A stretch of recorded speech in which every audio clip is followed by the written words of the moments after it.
Hello, everyone. We'll give just a minute or two for everybody to get connected and settled, and then we'll get started.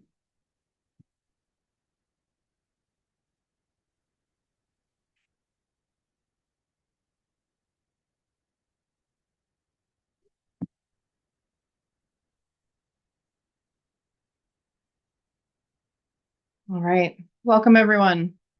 Thank you so much for joining the Link Center today for this shared learning group focused on the topic of communication in clinical settings. I'm going to go over a few housekeeping items while we get started. The session is being recorded, and the recording and resources will be made available on our website. We welcome you to revisit the content yourself and share it with others. Attendees cannot see the names of other attendees, and all attendees are muted. Please use the chat function in Zoom to communicate with other attendees and hosts in the webinar. You can use the chat by clicking on chat at the bottom of your screen. And be aware that your name will appear in the chat if you make a comment. And if you'd like, you can change your display name by clicking on those three little dots next to your name and selecting rename. We will have representatives from the Link Center watching the chat and responding throughout the session today. If you'd like to submit a question or a comment privately to the host and panelists, you can do that by clicking on the Q&A function at the bottom of your screen. We have live captioning and ASL interpreters present today, and we'll be spotlighting the active speaker and the ASL interpreter throughout the webinar. If you click on View on your Zoom screen, you can change the way you see the panelists. And if you're having any trouble with your view, you can let us know in the Q&A and we'll try to help. At this time, I'm going to hand the floor over to Dr. Stacy Nonamaker, who will start today's presentation. Stacy, the floor is yours. Hello, everyone. Thanks so much, Stephanie. So glad that so many of you are joining us today to talk about communication in clinical settings. So we are the Link Center, and we are made up of quite a few partners, some who you will meet today, and a steering committee, some who you will also meet today, as well as know that what we talk about today will also be informed by those steering committee members and partners. We have a website, and it's new.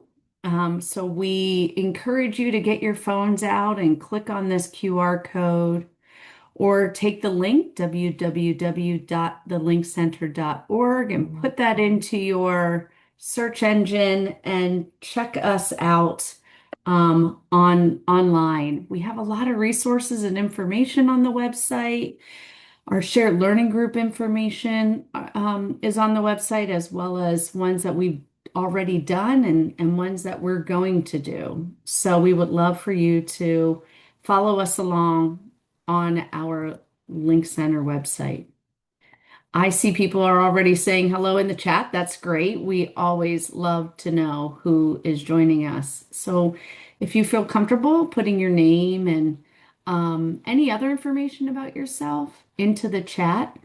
We're going to try something a little different today. If you've joined us, you haven't seen us do this before, but we're going to pull up a poll. And there are two questions that you need to answer on this poll. The first one is, what is your role or the best role that describes you? You may fit one more than one of these roles, but what's the best role that describes you? Are you a direct support professional? Are you a clinical professional? Are you a family member? Or are you a person with lived experience? And then we're asking, what state are you from?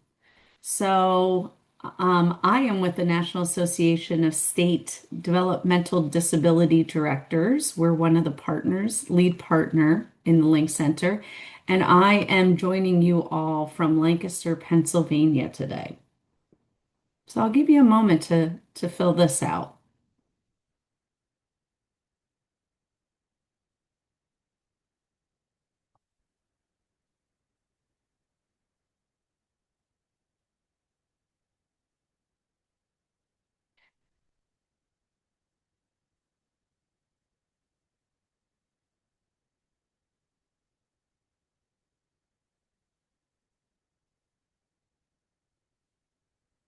right, I'm going to give you another moment. So good to see. We seems like we have mostly folks with lived experience joining us today and a couple of direct support professionals. Well, welcome to everybody. We're glad to have everyone here joining us to talk about this very important topic. If you don't know about our shared learning groups, or a reminder to those of you who do know about our shared learning groups, we host 4 meetings. This is our fourth one. We did 2 yesterday and we did 1 earlier today. The 2 we did yesterday, we were talking to direct support professionals, clinical professionals, and earlier today, we talked to families. What we are talking about today is communication in clinical settings. That is a topic that we use for all 4 of the gatherings. But we're going to talk about it maybe a little differently with you all, because of your lived experience that you're bringing to the table. So, what you're going to see and hear today is really a collaboration of all of the Link Center partners. As I mentioned, you're going to be meeting some of them today, and some of them are people with lived experience, researchers, and people who work on policy issues. As Stephanie said, if you want to go back and see again what we talked about, we're recording and transcribing today's meeting. Transcribing means we're writing down all the words people say in this meeting, and we will have materials available after the meeting. We encourage you to share everything from this meeting with others, including sharing anything you find on our website with others. So our goals for today during this shared learning group is that the Link Center partners, you'll meet a few of them in just a moment, will share what we're thinking about regarding the topic communication in clinical settings. We'll share some resources and why it's important to talk about this topic. And then towards the end, if you've joined us before, you know what we're going to do. We're going to give you an example situation and hear from you all. How would you handle that situation? We want to hear your experience. We want to hear your perspectives. So let me remind you that maybe some of the things that we talk about today will be hard, might be tough to hear, may hit really close to home. So we encourage you, take care of yourself, whatever that means. Do what is necessary for your comfort and care. We think we should all be gentle with ourselves and each other because this is hard work to do. We celebrate that we are all individuals from different backgrounds, that we have shared experience that we can learn from. We know that we are each unique with our own experiences in this world. And finally, this is called a shared learning group. And that means that we'll all listen and we'll all share with open minds and kindness. We do not judge or blame others for what they're sharing today. So now that we laid down all that foundation, let's get into the topic today, communication in clinical settings. I see there's a lot of people on from our steering committee. The Link Center has a steering committee made up of 14 people from all over the United States who have different lived experience. And this topic has been very important to our steering committee members. They've been sharing story after story about their experiences. And there are things like generally they don't feel heard or respected sometimes when they're with a doctor or a therapist or a counselor or in a hospital. Sometimes they feel like all they're doing is repeating their story over and over again to different doctors, different nurses, different clinicians. And sometimes all of this can lead to medical trauma, right? You don't want to go to the doctor sometimes. You don't want to go to the hospital. So we're glad that we have the opportunity to be with you all today to talk about this important topic so that hopefully we can change people's experience and make them more positive. Now, we're saying communication in clinical settings. Let me just take a second and say what we mean about clinical settings. What we mean by that are places where you're receiving medical services like getting a diagnosis, right? And doing those tests and assessments, or you're receiving some sort of treatment, whether it's for physical health, whether it's for your mental health, any place, any setting where care like that happens. So think about these are people like family doctors or therapists or counselors. So that's the clinical settings that we're talking about today. So we're going to share some stories that people have shared with us. You're also going to hear some positive experiences and some hard experiences. We're going to share some information about what your communication rights are. And we're going to share some resources that maybe you will find helpful in feeling heard, feeling respected in clinical settings. And I want you to know if there's anything that doesn't make sense as we're going through any of this information, please drop us a note in the chat. As Stephanie said, there's a lot of us keeping an eye on the chat, and we'll certainly stop and have the conversation and talk through anything that you need to talk through. So, another poll, real quick. You know that we're going to talk about communication in clinical settings. One question we have for you: how would you rate your knowledge of this topic? So, do you feel not at all knowledgeable, slightly knowledgeable, moderately knowledgeable, very knowledgeable, or extremely knowledgeable? You're a subject matter expert.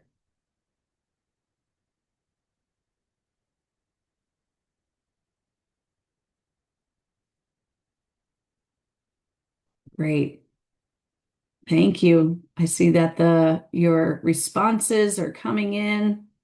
Awesome. So it seems like most of you are feeling slightly or moderately knowledgeable. So hopefully we can share some information with you today so that you feel more knowledgeable than you do right now. So before I turn it over to my friends and colleagues, I just want to offer to you, there is any place that you go for information, for trainings, any resources that you have about this topic, communication in clinical settings. If anything sparks your attention as we're going through the content and you're like, oh, I have an idea for a resource that I had found, drop that into the chat. We'd love to take a look at it, maybe put it on our website. If there's a place where you feel like, I have looked high and low. I've looked everywhere, and I wish there was a resource that did something for me in this area around communication in clinical settings. Drop that in. That's something that the Link Center we can take, we can think about, and maybe address that gap. So now I get to turn it over to Justin Wallace and Braden Gertz, who's a steering committee member, Christine Brown, and they're all one of our partners, which is the Ohio State University Nighsonger Center. Justin. Thank you so much, Dr. Nonamaker. I appreciate it. Hi, my name is Justin Wallace. I am a licensed social worker in Ohio, and I am a clinical research coordinator, and I am stepping in for Dr. Whitwer today, and kind of helping Braden and Christine share their stories. So a little bit about me. I am mid 30s. I almost forgot how old I was. Mid 30s, white woman with curly brown hair and glasses. And I'm wearing a white striped cardigan.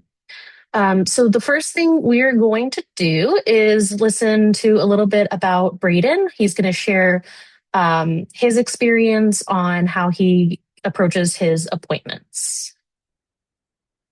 Hi, Braden. Thanks for agreeing to be interviewed and to share your process to make your medical appointments go smoothly. Yeah. Can you start by telling me what you do before an appointment to prepare for it? Okay, so I check my chart. I use pre-registration, write down the questions for the doctor, and write down the goals for the appointment. Wow, that's wonderful. Do Yep. you go to appointments by yourself or does someone go with you? So my dad used to come with me, but passed away. Sometimes mom comes, and mostly go by myself. I'm really sorry to hear about your dad. When you do go to the doctor's office, what does the doctor do to help you feel more heard and respected? So I get nervous with the doctor, but he listens to me. Yeah. And what else does he do to help you feel like help you with the appointments? Um, like let's say use eye contact helps me pay attention better. Yeah, thanks for sharing that. I know you and I've talked about that before, that making eye contact and the doctor making eye contact with you helps you.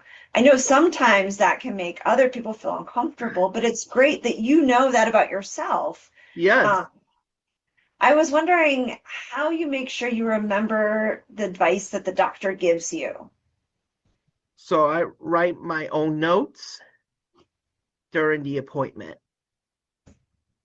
Okay, so you like to write out what the doctor says so that you can remember Yes. it in the future. All right.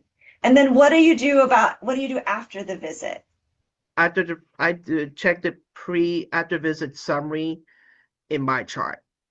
Yeah, I remembered you sharing that you like to do both of those things, that you feel like just like eye contact helps you pay attention, that Yes. writing it down helps you remember what the doctor's saying. But then you Yeah. go back in and you've learned how to log into my chart and check that after visit summary to make sure that has everything too. Yes. It sounds like you have a really clear process for what you do before your doctor visit, during your visit, and after your visit. How did Yes. you learn to do all of this, Braden? So let's see.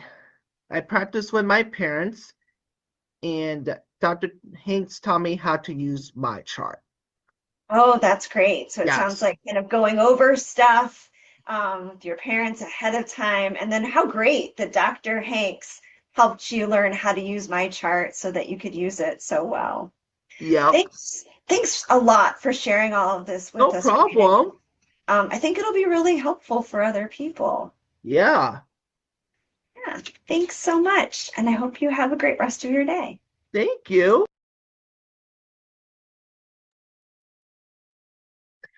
Okay, thanks to Braden for doing that. So I really like that he shares how he prepares for appointments. I think it's great that he uses my chart. And he's so confident in helping others understand how he likes to communicate. So the next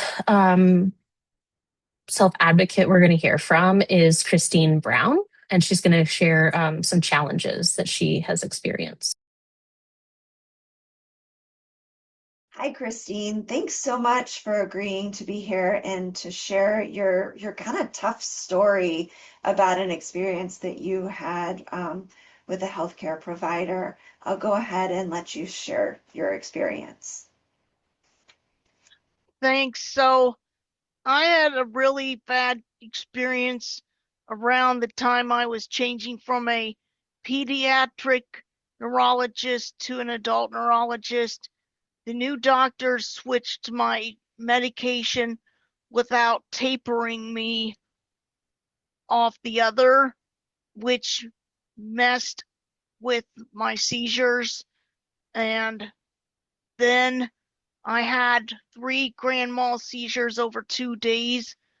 This was a long time ago, so it's hard to remember, but I kind of remember there being an allergy with the new medication too. I went to the ER with my dad, who had to advocate for me to get help I needed. Thankfully, there was a specialist in seizure disorders that was able to intervene and get me help. Once I was stable, I was able to go home. However, I started having psychiatric issues and had to be help admitted to the OSU psych unit for several weeks and was diagnosed with psychosis secondary to seizure disorder.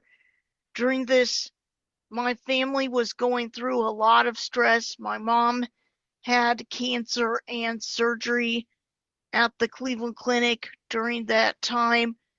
So it was up to Dad and to have to support all of us. I think it's really important for doctors to pay attention to things like allergies and medications, which when they get new patients, again, check the medicine the patients could be allergic to.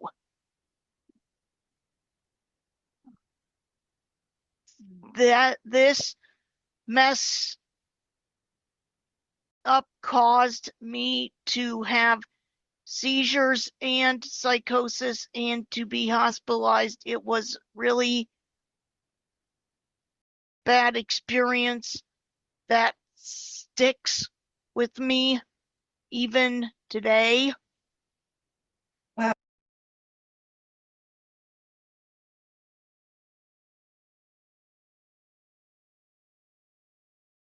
Wow, thanks so much. Hi, Christine. Thanks so much.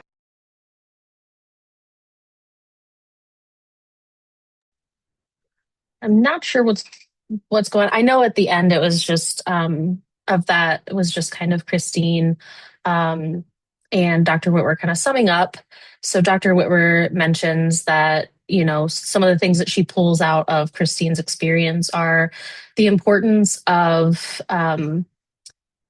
doctors really paying attention when they're getting a transition from pediatric care, and I think in all settings, just to make sure that they're reading through that patient's profile and those medications, just to make sure that things don't get missed. And I think it's also really important to make sure that we are kind of empowering folks with disabilities to make sure that they can advocate for themselves. So we just want to thank Christine and Braden for sharing their stories, and want to just kind of take those experiences, make sure that we're thinking about how communication can go really well, right? Like in Braden's example of using MyChart and being able to write things down, but also for Christine, so that we make sure that things don't happen like that, because unfortunately in Christine's case, psychosis is kind of a big deal, right? And so some of those mental health challenges and mental health conditions can come from medications. So it's really important that we try to reduce that risk of miscommunication whenever we can. I think then with that, I am going to turn it over to our colleague, Tana Szymanski, who is going to talk about communication. Thank you so much, Justin. My name again is Tana Szymanski. I am the Executive Director and Legal Director of Communication First. Very happy to be here. Communication First is a Link Center partner, and we've thoroughly enjoyed our partnership so far. Communication First, if you're not familiar with it, is the only civil rights organization in the United States that's led by and for and dedicated to what we estimate as about 5 million people, children and adults, who cannot rely on speech alone to be heard and understood. That's in the United States. It's a cross-disability organization. It's led by people with disabilities. And as you'll see in a second, it's extremely diverse community. And we always emphasize that the vast majority of people that we seek to represent still, unfortunately, have never been given access to robust language-based communication tools. So just a few visuals of the folks, just a few of the folks that have been involved in the organization. If you're familiar with pretty well-known disability rights activists, Judy Heumann and Alice Wong. Judy was a founding board member. Bob Williams is a co-founder with me of the organization. Alice was on our advisory council. Both Alice and Judy unfortunately passed away in recent years. Folks on our board include Latif McLeod, Tim Jin, Pancho Ramirez, and my boss is Jordan Zimmerman, AAC user. So just a few images of folks involved in the organization. On the screen now is a infographic that we created of estimates of people in our community. So people in the United States who need and or use augmentative and alternative communication due to a speech-related disability. And this is separated out by diagnosis, primary diagnosis, I guess. The largest square is autism with 3.1 million. And then there's aphasia with 2.5 million. And then Parkinson's disease, multiple sclerosis, cerebral palsy, apraxia, tracheostomy, Down syndrome, etc. So I'm not going to list all of them, but this, the point of this is supposed to give you a sense of the diversity of our community. Of course, not everyone in all of these categories may have a significant speech disability. So like with autism, there are more than 3.1 million people who have autism diagnoses in the United States, but that is the portion that is thought to have a speech related disability. So same with multiple sclerosis, etc. It's the percentage of that group that may have a speech disability. So one thing we like to emphasize up front when we're talking about advocating, particularly in healthcare settings, is that people who have speech-related disabilities or who cannot speak or cannot speak clearly, this is a group of people that are sometimes called nonverbal, sometimes called non-speaking, sometimes called minimally verbal. These folks have communication disabilities. That may seem obvious, but most people in this community don't tend to identify primarily with their communication disability, which is different from folks with the other two main kinds of communication disabilities. So if you have a vision or hearing disability, chances are you will identify as being blind or deaf or hard of hearing. For some reason, we don't have a similar situation with folks with speech disabilities. People tend to identify primarily as being autistic or having Down syndrome or Parkinson's disease or ALS. So it's important in certain contexts, including in healthcare contexts, to remember that it's not entirely relevant from a legal perspective necessarily what official diagnosis may have caused your communication disability, but it's very relevant for legal purposes to keep in mind that the person you have may have a communication disability, because as you'll see in a minute, communication is particularly protected under the law. So they may have other types of disabilities, obviously, but it's important to focus on the communication disability in these settings. In addition to the legal side of things, in the healthcare context, it's very important to keep in mind that healthcare providers, doctors, nurses, dentists, I believe, are required from an ethical perspective to seek and obtain informed consent from patients. And what that means is they have to, even if there's no legal obligation, even if the patient is subject to guardianship or has no way to communicate using language, there's still an ethical obligation on the healthcare provider's part to inform the patient of the medical treatment options that might be available to them, and then to make sure they understand those options, and then to ask for their their consent to pursue one of them. So that is on top of the legal obligations that may apply to that healthcare provider. In addition to the ethical obligations, there are several laws that protect people with disabilities in the United States. And as I mentioned, communication is especially recognized as a very important aspect of being human in this country as a civil right. And it's recognized that communication in healthcare is even more important. And again, to always keep in mind that just like people with vision and hearing disabilities, people with speech disabilities are also entitled and need oftentimes communication accommodations in healthcare settings.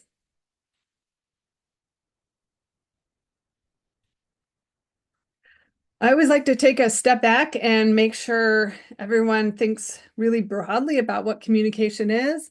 I found that unless you're sort of steeped in this every day, most people, when they think about communication, they think about speech or the ability to express something in language, like to say yes or no, or etc. But it's so much broader than that, especially in healthcare context. This is a very broad concept, and this is important to keep in mind when you're thinking about the support and maybe accommodations that a person with a communication disability might need in a healthcare setting. So in addition to expressing consent, for instance, communication also includes receiving and perceiving information, right? So seeing, reading, hearing, listening, touching, feeling, etc. Those are all receptive forms of communication.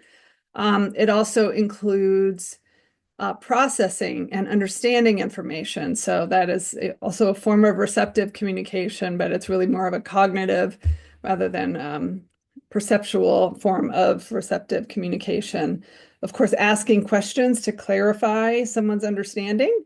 And then, of course, the expressive side, expressing a decision, a preference, a feeling, a need, including informed consent, including signing a form. It could include emojis to express an emotion. It could include pointing or gestures or facial expressions, eye gaze, etc. These are all different types of communication. And it also includes information that someone's body may be trying to, usually unconsciously or subconsciously, trying to share about that person's physical or emotional state, like if they're in pain, if they're hungry or thirsty, if they're nauseous or anxious or afraid or uncomfortable. One example that we dealt with during COVID was an example of a man who was in an inpatient rehab hospital after a motorcycle accident. I believe he was in a mostly vegetative state. I believe he could not communicate using language. And of course, in the early part of COVID, these facilities were not allowing in what they called visitors and what we called communication support people. We eventually successfully advocated on behalf of his fiance and his mother to enter to support his communication.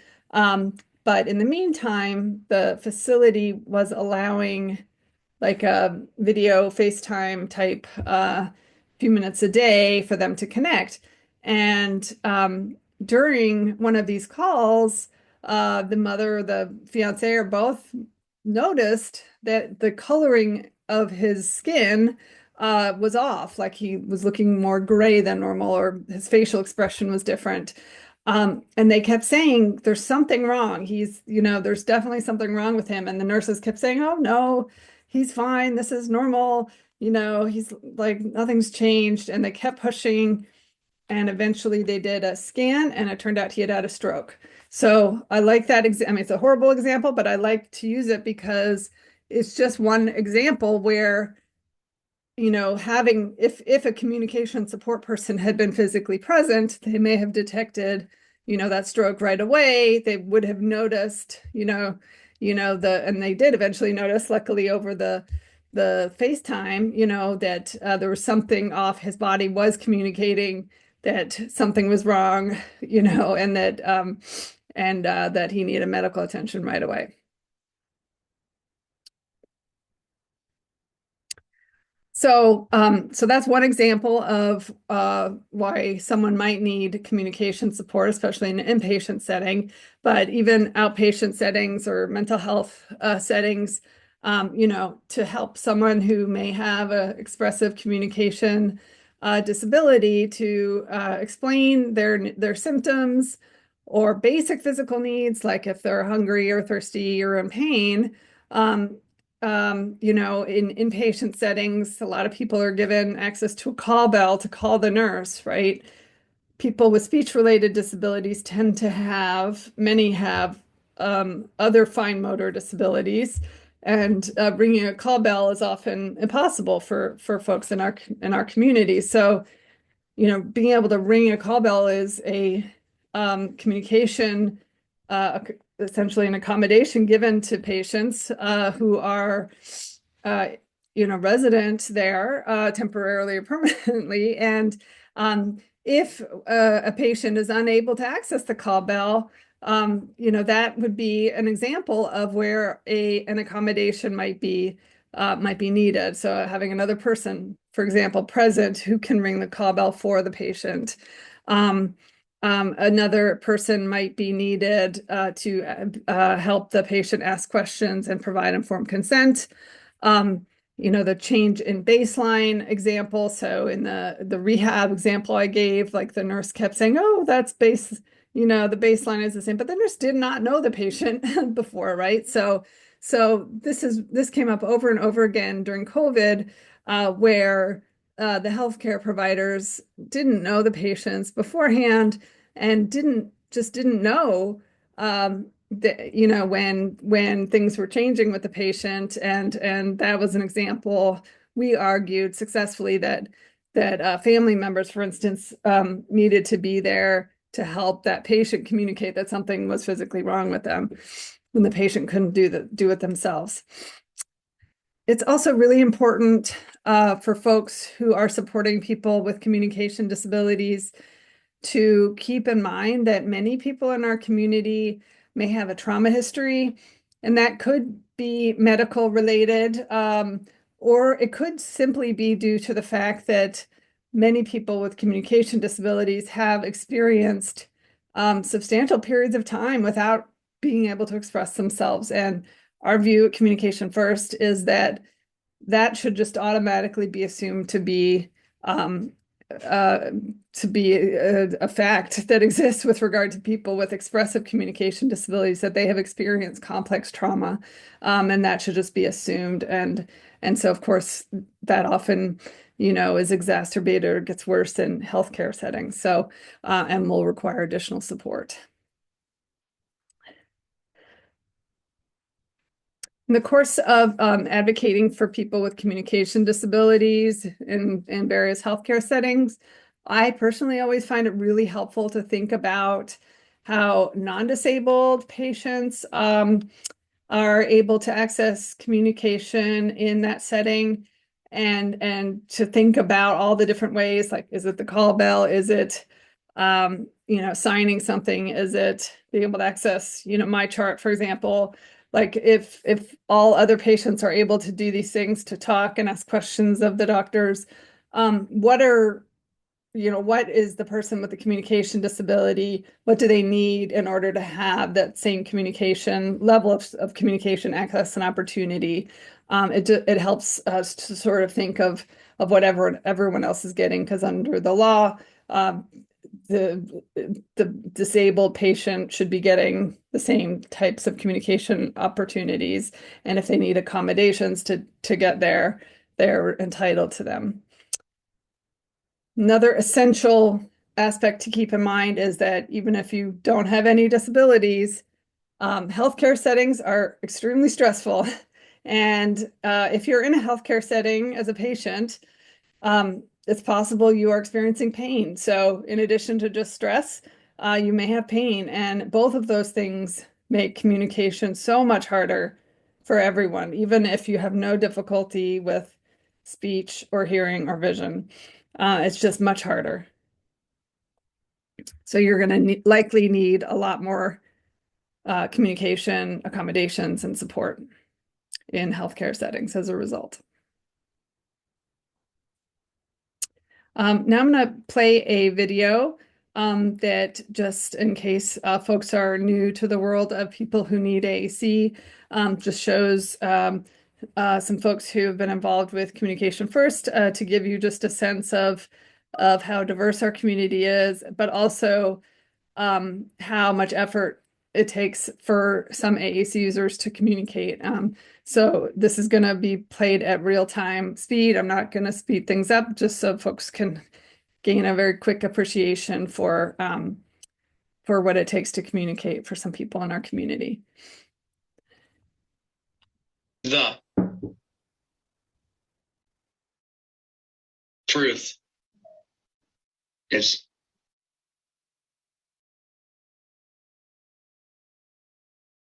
we are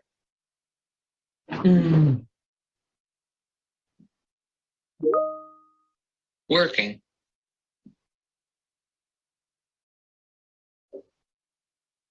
way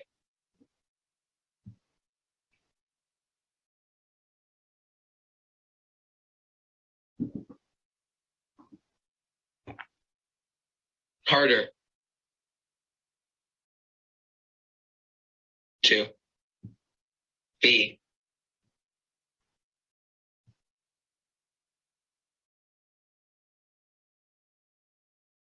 heard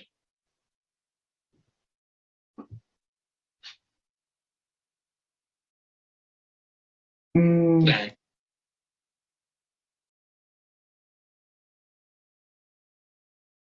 we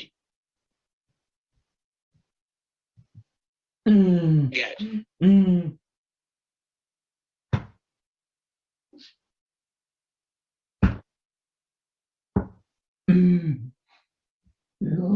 credit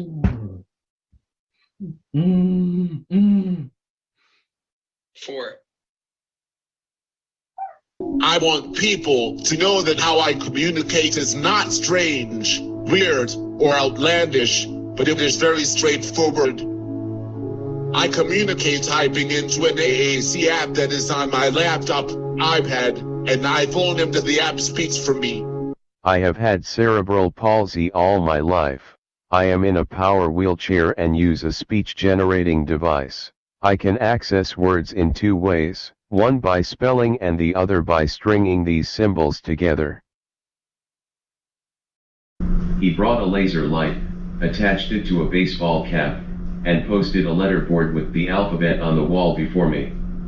That way, when I needed to say something or the nurse had a question, they picked up the laser, pointed to the alphabet, and wrote everything down. People are impatient and language moves fast. I hit the wrong buttons and forget where phrases are. But worst of all, I am automatically presumed to be incapable of tasks I am attempting to accomplish. Ableism is a real challenge. Yeah, that was fun. I also like that because while the audience is obviously people dedicated to improving the lives of people with disabilities. My name is Tim Jin, and I live in Orange County, California. I'm a Korean-American man who has cerebral palsy. I am using a communication device at the base of my wheelchair by typing with my toes. Y, my, N, A, M, E, my name, I, is, N, I, K, O, Nico, B, O, S, K, O, V, I, C. I, A, M, T, W, E, N, T, Y, T W O, I'm 22. Y E A R S. I have news for you, Miko. You're not 22. You're 23. Wait. Wait, what year were you born? 2001. Oh, no, you're going to be 23 this year. I'm sorry. I get it mixed up. Missed up. Mama missed up. I mixed it up. This is a technique. This is a technique called revoicing. Anything that helps cut down on the effort. Anything that helps cut down on the effort that I have to put in. That I have to put in to communicate. To communicate. And the effort that people have to put in. And the effort that people have to put in. Will give you more time. Will give me more time. And less anxiety. And less anxiety. I don't want to just be in the room. I don't want to just be in the room. I want to have the opportunity to fully participate. I want an opportunity to fully participate.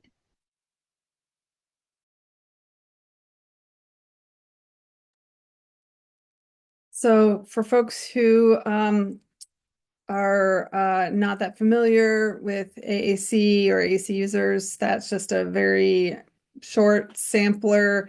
And those are all my colleagues, and those are people who are extremely adept at using AAC, in contrast to the vast majority of people in our community who've never been given access to robust language-based AAC. So just to keep that in mind, and also to keep in mind that even though these folks are extremely, good at using their AAC, for many it takes extraordinary effort and time to use it. All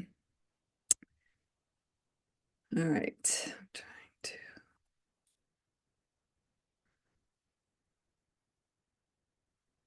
I'm having trouble advancing here. Okay. So one thing I really hope that everyone takes away today, if you take nothing else away, is the difference between speech and language. So a lot of people use those terms interchangeably or think about them as being the same, but it's really important when you're talking about someone with a speech-related disability to keep in mind that speech is actually a motor function, whereas language is a cognitive function. Those two things are processed in different parts of the brain. There's an image on this slide, just a very simple graphic called Words in the Brain, and it sort of tries to illustrate that different types of reading and thinking and hearing and speaking of words are all processed in different areas of the brain. So in other words, if you encounter someone who can't speak at all or can't speak clearly or is having difficulty speaking, you cannot assume anything about that person's ability to understand or use or express or learn how to use language, right? You can't assume anything really about what's going on in their head. There's just no evidence for that assumption. So just one thing to keep in mind.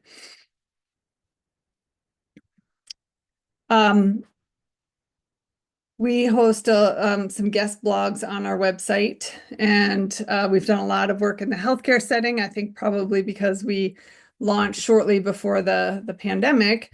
But one of the most visited blogs on our website is one by AAC user Endeavor Corbin.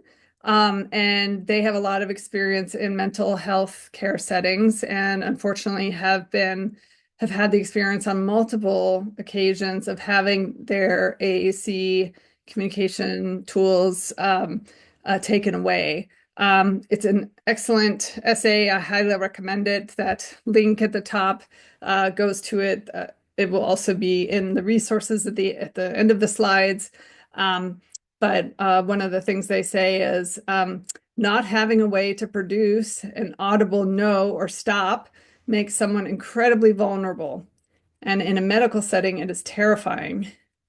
They say, if the people in charge don't allow me to explain what's going on inside, what will they decide about whether I can leave the premises? If I need to be restrained or secluded? If I can consent to treatment or testing, can contact my friends, and about my other rights?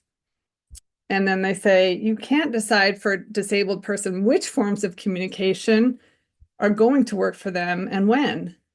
Only the individual communicator can decide that.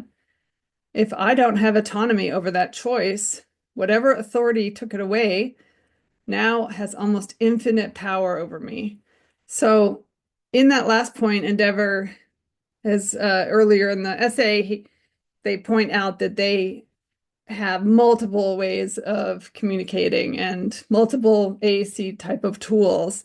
And they will need certain tools in certain situations depending on how they're feeling. And so they're sort of referencing that like, you know, if one or more of those tools are taken away, you know, there's the power dynamic there is makes it very, very difficult for them to communicate. So anyway, highly recommend this guest blog. It's excellent. This is a visual that accompanied the guest blog, and it's a screenshot of Endeavor's high-tech AAC device, or at least it was at the time. And most of the image includes sort of icons below it, but the very top has a bar that says, taking access and choice away is terrorizing. So if there are any healthcare providers or DSPs in this session, a couple things to keep in mind is that even though speech disabilities are a communication disability, unlike the other two main communication disabilities, vision and hearing, there isn't sort of a standardish kind of communication, support like with deaf people. Often, you know, American Sign Language is used. With blind people, Braille is often used. There's nothing like that for our community. The term AAC just means anything other than speech that someone might use to be understood, but there's no like standard form of AAC that everyone you know, is given exposure to or uses or that will work for them. So in the video, you saw a bunch of different ways that people in our community may communicate. So you cannot assume that, like, let's say you're a healthcare provider and you have, you know, a bunch of low-tech communication boards or picture choices or whatever. You may think that that's going to work for everyone, but chances are it won't work for most people, right? Because everyone has different needs. And if they've never seen anything like that before, they may not know what to do with it. So and just to keep in mind too, that again, most people in our community, unfortunately, have been denied access to robust language-based AAC that works for them.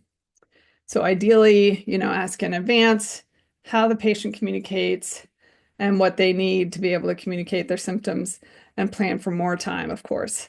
One thing I've been personally gratified to see in my area, I live in the DC area, and there's at least one major hospital system that seems to have done a fantastic job. The last few times I've been at the ER with a family member, there's a very comprehensive questionnaire when we check in asking about communication. And in the past, you know, if communication is asked about, they ask about ASL or you know, or a different language, like a non-English language, you know, other than ASL if you're not disabled.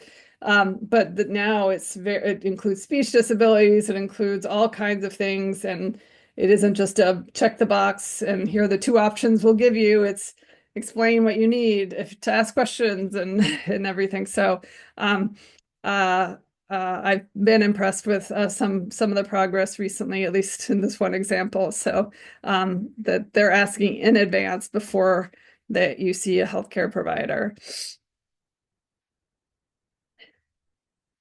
So another thing to keep in mind, this example came up earlier, that, you know, due to the stress and potential pain, but also because these are usually unfamiliar settings and the providers often are unfamiliar with the patient, most patients with speech-related disabilities will really need a familiar person to support their communication access in a healthcare setting.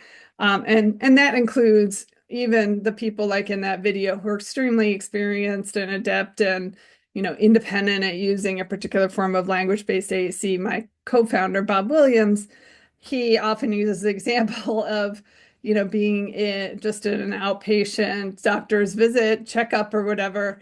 And due to his disabilities, you know, if he's out of his wheelchair, for instance, he can't reach for his AAC device, right? And he can't communicate that he needs it, right? He can't tell someone, oh, please, I need that device. Please bring it over to me here on this table.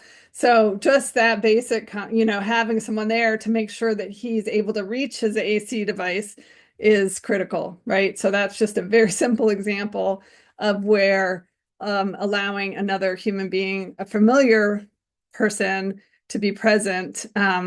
And that's like not even a stressful or painful situation. That's just a basic situation, right? So keeping in mind that, and this really was an issue mostly during COVID. I'd say most of the time, well, I don't know if most of the time, but I haven't heard many examples where healthcare providers and hospitals are telling support people or family members that they can't be with the patient in a room, or, you know, during a certain type of procedure, right? Unless it's surgery, of course. But this was a big, you know, we spent 1.5 years advocating for people in our community to have familiar people present with them in healthcare settings. And so that's why there's some of this emphasis on having a support person present. Early on, we did our very first grant that we got was called the ABCD Project, and there's a fantastic webpage on our website that just types out, includes all this advice that AAC users wrote out for healthcare providers. It's amazing and super helpful. This is the link to it. There'll be another link at the end. But, you know, just a handful, talk to me normally, like not like a baby, answer my questions, please talk to me, not my aide. A lot of people in our community complain about that. And then, you know, the point about time, doctors need to prioritize giving more time for communication. Often I need a communication support person, because doctors don't want to take the time to read my write-up and process what I'm saying. This person writes up their questions and things in advance. So, which is something we definitely recommend. So on the legal side of things, just quickly, as I mentioned, there's some very good law in the United States to protect people with disabilities. The Americans with Disabilities Act, Section 504 of the Rehabilitation Act, and Section 1557 of the Affordable Care Act. Under the ADA, Title II addresses the obligations of state and local entities, and Title III addresses private entities. There's a lot of overlap. In fact, there's a lot of identical language among these three laws, but they're all very good, and they all have separate provisions that are specific to communication, just highlighting how much the Congress, which passed all these laws, recognized how important communication is to our existence. In addition to that, a lot of states have separate and additional disability rights, and those might be, for example, in a state constitution.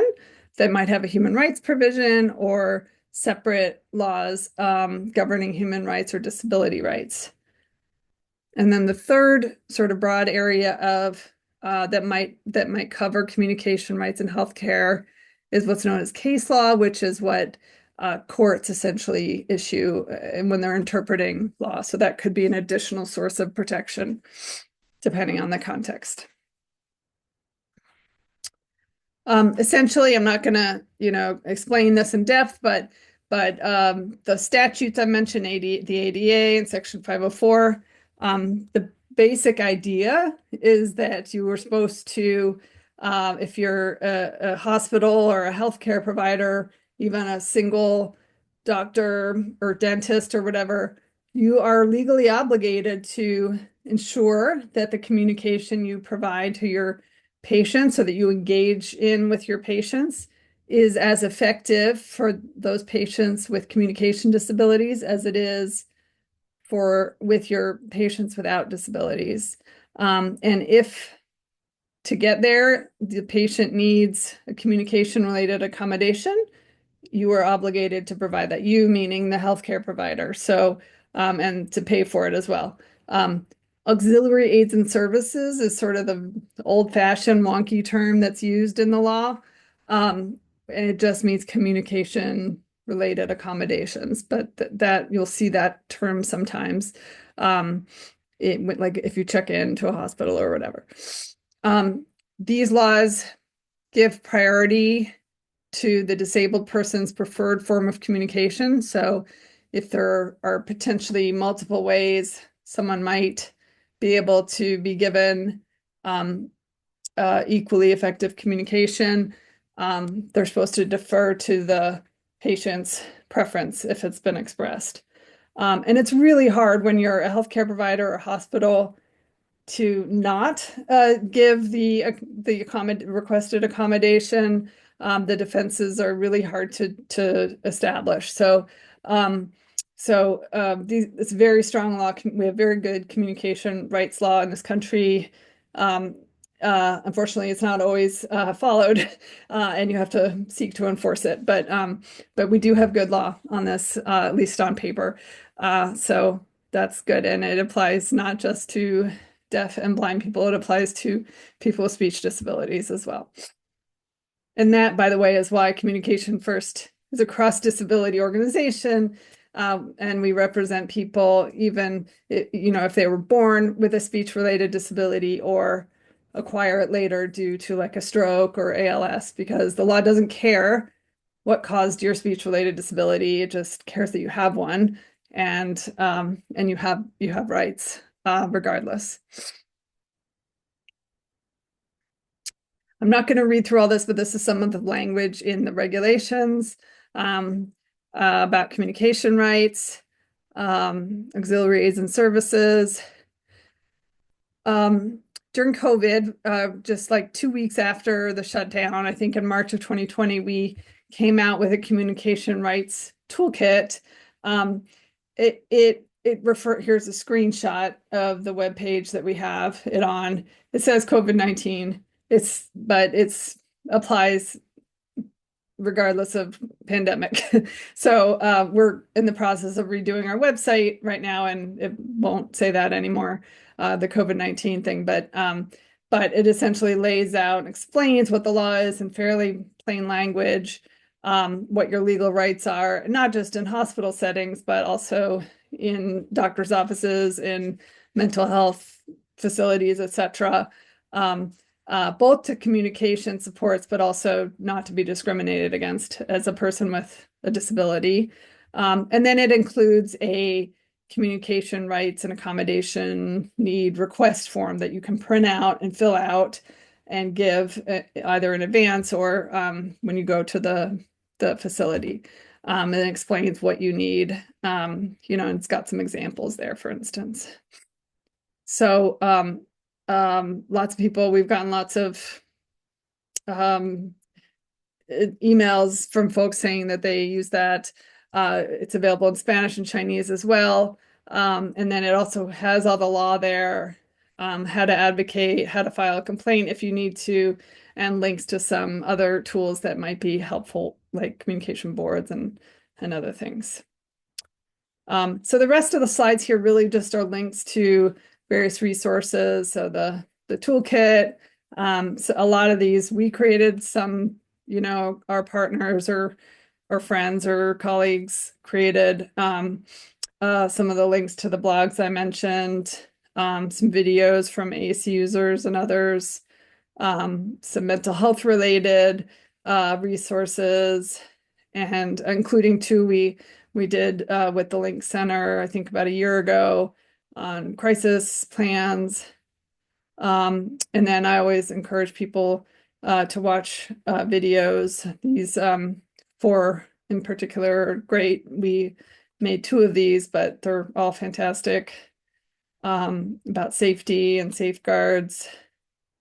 And then, of course, obligatory sign up for our newsletter and follow us on social media and get a t-shirt. So I'm happy to take questions now, or or, you know, my email is in here as well. So thank you so much for your attention. And I think I am passing it back to Justin. Is that right? That is, thank you. Thanks. Yeah, thanks, Tana. I thought a lot of the information you shared was super helpful, and it's always kind of hard to hear from our self-advocates that sometimes their AAC is taken, even in crisis situations. So I was kind of glad to hear you say that that is not frequently your experience anymore, but I know that some members of our steering committee have shared that it is still a problem for them, and that always upsets me. So thank you so much for all of your information and those advocacy and legal resources that you shared too. So on this slide, so you will have access to some of this stuff.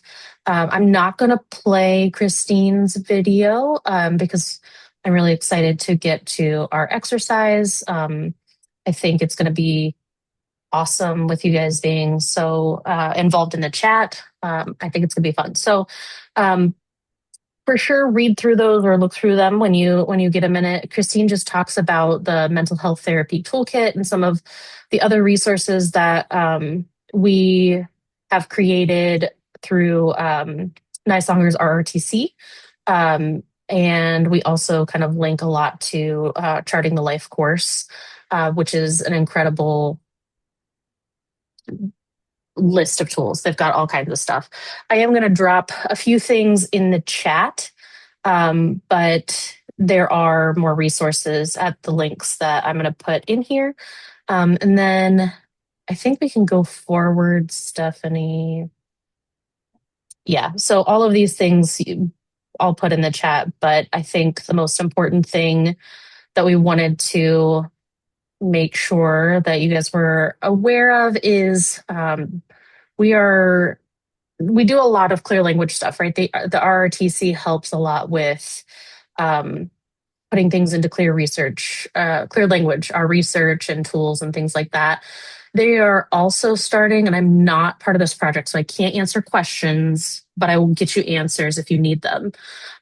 They are starting to kind of make the assessments, like the assessments and self-reports, more accessible.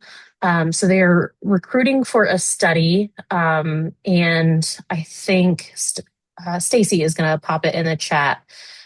So please feel free to take that survey, and you can connect with our team, and we'll see if you can participate. So with that, I am going to turn it over to Max and Maria for the group exercise. Perfect. Thank you. Sorry, Max, you go ahead. Oh, good. Thank you very much for that. I'm, for those who don't know, I work for Green Mountain Self Advocates, and I'm also, doing this to present to you all today. So what we're going to do is we are going to do a little exercise to get your new thinking, and also a way for us to learn from you. And so the way this works is I'm going to read a scenario, And when I read the scenario, listen to it. And then afterward, I'll ask you like how to deal with the scenario situation as if it were a real one and come up with ways you would, go about that. And you can put your answers in chat, but if you would like, feel free to, uh, raise your hand, and we can call on you if you want to just say it out loud. So again, we're going to read a scenario to you, and then you just listen. And then after we're done, we're going to just ask you how to go about the scenario as if it were, a real situation. Either put your answers via chat or just say them out loud. Whatever is comfortable for you. The only thing that matters is we just want to learn from you. All righty. So anything you want to say before we go into it, Maria? No, I was just going to say there aren't any wrong answers. We love your feedback, and we're really delighted that you're joining us. All righty. Well, on that note, here we go. So Harold uses a speech generating app on his phone to help with communication when he is stressed or anxious. While he understands that his therapist is helping him to cope with his anxiety, it is sometimes hard for him to find the words and to answer questions or communicate what he is thinking or feeling, so he uses the app during most of the session. Are there things that Harold and or the therapist can do before, during, or after the appointment that would help them make the most of the session? So again, no right or wrong answers. Yep. Just feel free to put those in the chat. We can read those to the group, or you can come off mute and share that information yourself. Yep.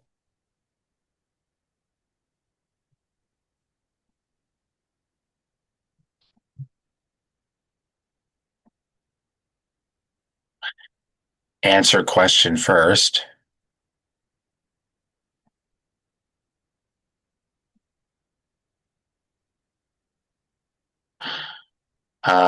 Me too. I just found that my mental health care support needs tools I never seen, and it was so helpful when planning for a student's doctor appointment. They are going to buy themselves this week. Okay, good. Yeah. Have the therapist help him before he goes to the doctor's appointment. All right. Sure. Anything in particular, David, that you feel he could use some help with? Well, Tim mentions a therapist and or Harold could come up with some topics to talk about ahead of time. Love that. I agree.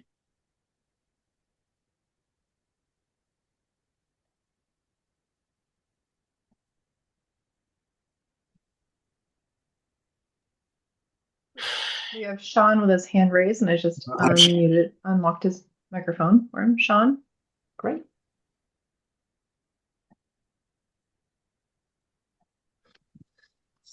So I think the therapist should not force his patient to give up the phone as a way to communicate. I think it is up to the patient to choose how he communicates. But if the patient wants to learn how to improve his verbal communication under pressure, I think so. The way I would normally do it to improve my verbal communication under pressure is I would learn how is what I normally do is scripting. That's what I learned how to do to communicate under pressure. And another thing that I normally do is role play real life situations. I would role play, different ways to communicate and in different settings as well. But yeah, that's it. We should not be because there's no wrong way to communicate. We shouldn't be forcing anybody to communicate in certain ways. Yeah. Everybody has their own style of communication, and I think it's good, Sean, that you pointed that out. I got a few more in this chat.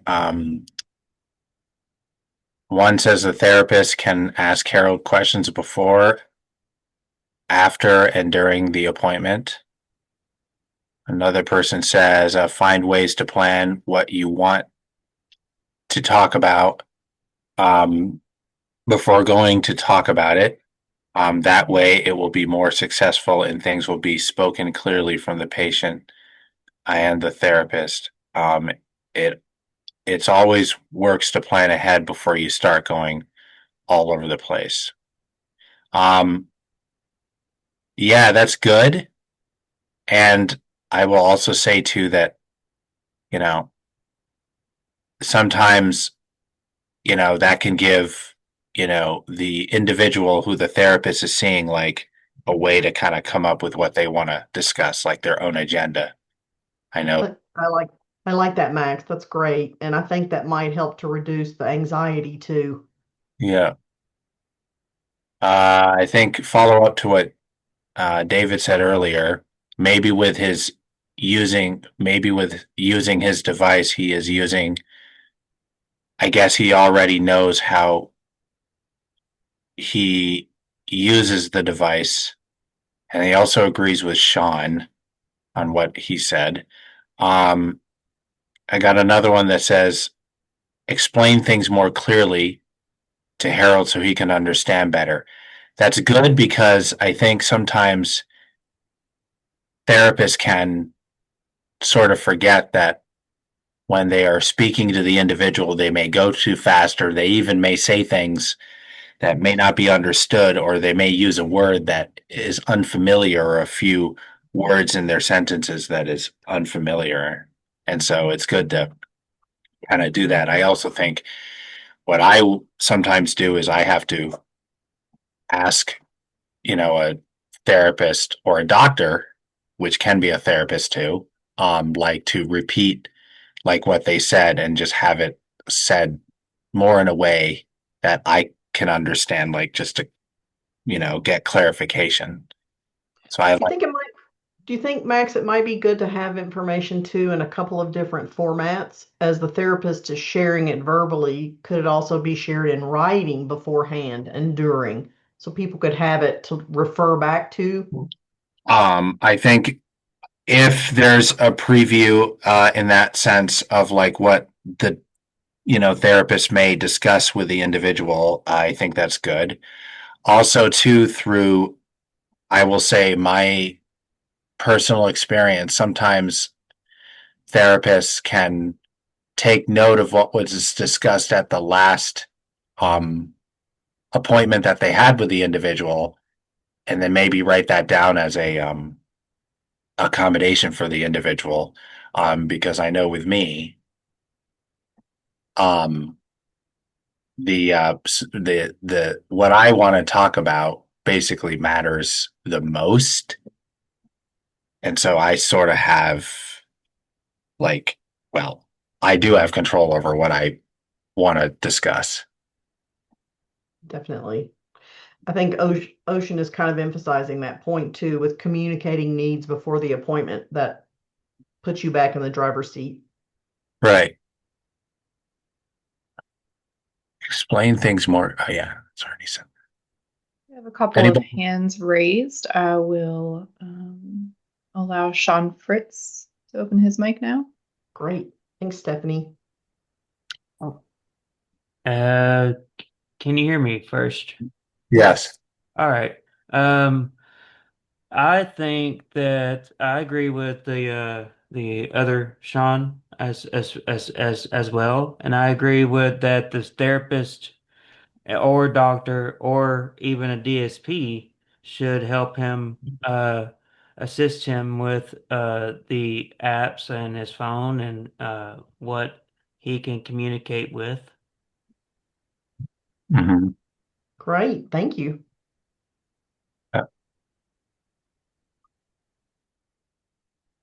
Cool. Anybody? Thank you. Anybody else? We also have Perry, their hand raised. Perry, you're unmuted now. The therapist needs to give Harold additional time compared to people without disabilities. That way he is not interrupted while he is typing. Being interrupted or talked over messes up the therapeutic relationship. Harold could also program things he wants to talk about in therapy in his device beforehand, so that he would not feel put under pressure in the moment.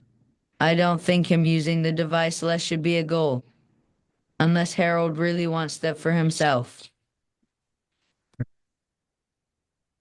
Thanks. Great points. That's certainly not going to help with anxiety No. if your time is limited and Oh, somebody yeah.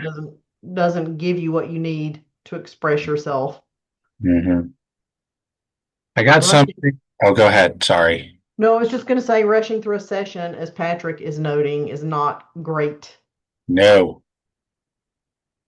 And also I got from him to save time, to save some time in the session typing, which can be slow. They could come up with some abbreviations such as B for brother or W for works or WS for workplace supervisor. Solid suggestions, Tim.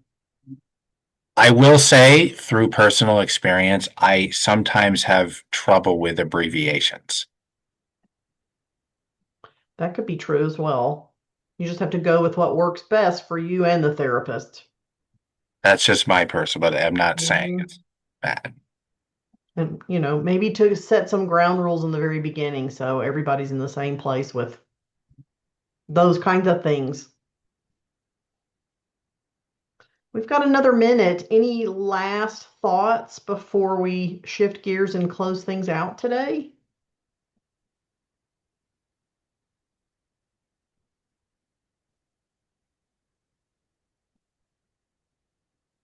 You all have come up with some excellent suggestions so far. We really appreciate the feedback.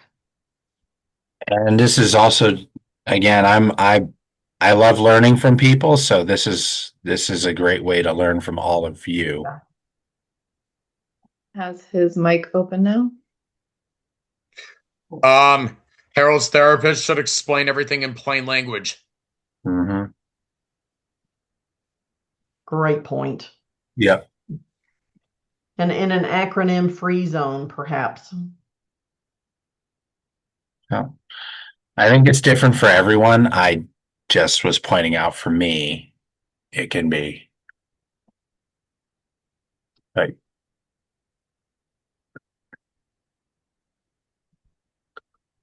anybody else before we close this session?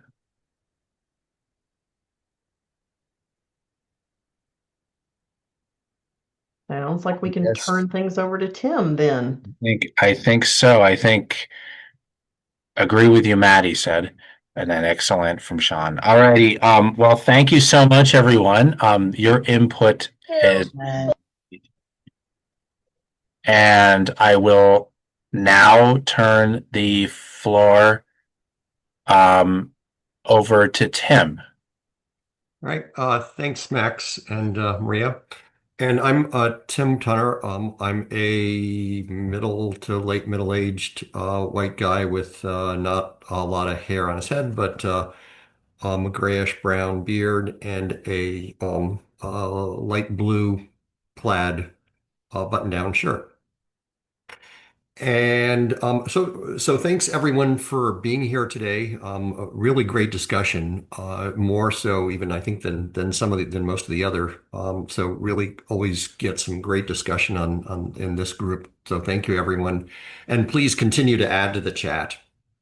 But also include what are your go-to resources, trainings, websites, and places to get information about communication in clinical settings. Please go ahead and add things to the chat if you have any suggestions, any thoughts. They're really helpful to see, so please keep adding anything into the chat.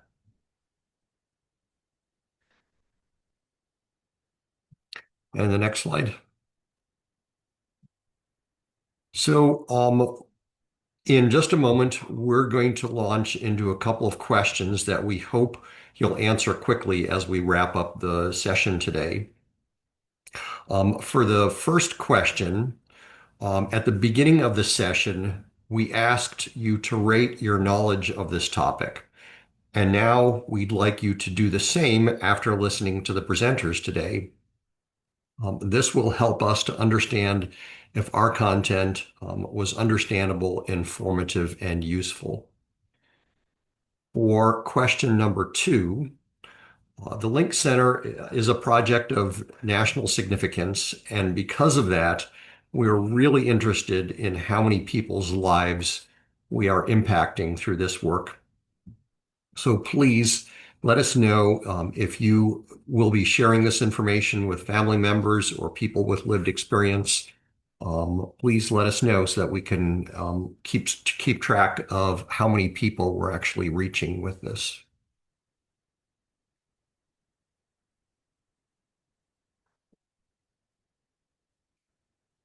We'll give just another minute or so to answer all these questions before moving on.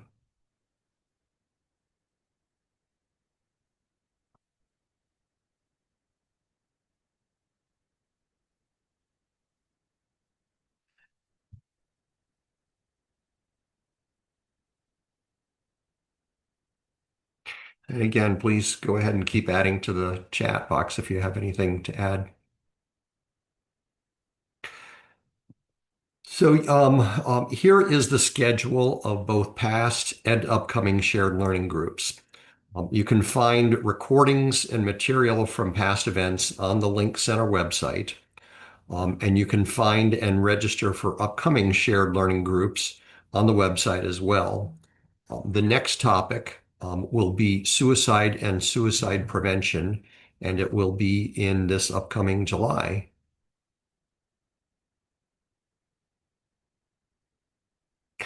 And you can visit the Link Center's new website at any time. If you haven't seen it yet, check it out because it's a relatively new website still.